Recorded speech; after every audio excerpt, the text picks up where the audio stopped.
আজ সকাল 11 ঘটিকায় কিছু দুষ্কৃতিকারী আমাদের তিস্তা নদীতে অবৈধ বোমা মেশিন বসিয়ে তার পাথর উত্তোলন করছিল।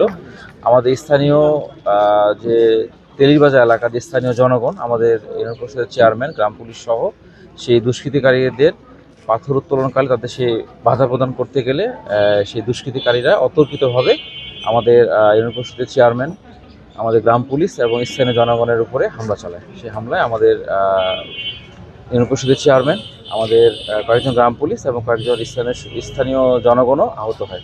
পরবর্তী তাৎক্ষণিকভাবে তাদেরকে আমাদের স্থানীয় ডিমলা স্বাস্থ্য কমপ্লেক্সে চিকিৎসার পরে উন্নতর চিকিৎসার জন্য রংপুর মেডিকেল প্রেরণ করা আছে। সর্বশেষ খবর মতো তারা ভালো আছে।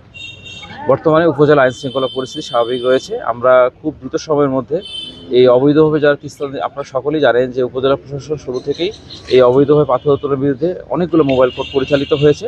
রিসেন্টলি আমাদের টাস্কফোর্সে একটি অভিযান পরিচালিত হয়েছে।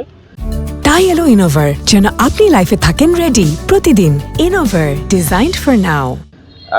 আজকের যে ঘটনাটি ঘটলো, যারা এই ঘটনার সাথে জড়িত তাদেরকে তাৎক্ষণিকভাবে আইনের আওতায় নিয়ে এসে দৃষ্টান্তমূলক শাস্তির ব্যবস্থা করা হবে। ইতিমধ্যে আমাদের বিজিবি, আমাদের সেনাবাহিনী, পুলিশ, উপজেলা প্রশাসন সহ আমাদের খুব দ্রুত সময়ের মধ্যে আরেকটি টাস্কফোর্স অভিযানের সময় নির্ধারণ করা হয়েছে।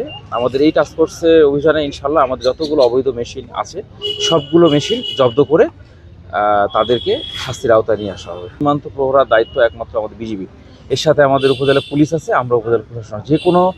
যে কোনো অপরাধ দমন করার জন্য আমরা তাৎক্ষণিকভাবে ব্যবস্থা নিই। বিজিবি আমাদের সহযোগিতা করে।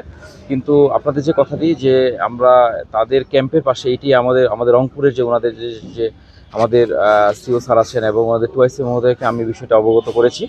ওনারাও এই যে ঘটনাটি ঘটেছে তারাও এই বিষয়ে তারা ব্যবস্থা গ্রহণ করবেন, তারা এই মর্মে আমাকে আশ্বস্ত করেছে। আমার এতটুকু বিশ্বাস যে আমাদের এই অপরাধের সাথে আমাদের প্রশাসন, পুলিশ, বিজিবি যদি কেউ এসে জড়িত থাকে আমরা তাদের বিরুদ্ধে দৃষ্টান্তমূলক শাস্তির ব্যবস্থা করব।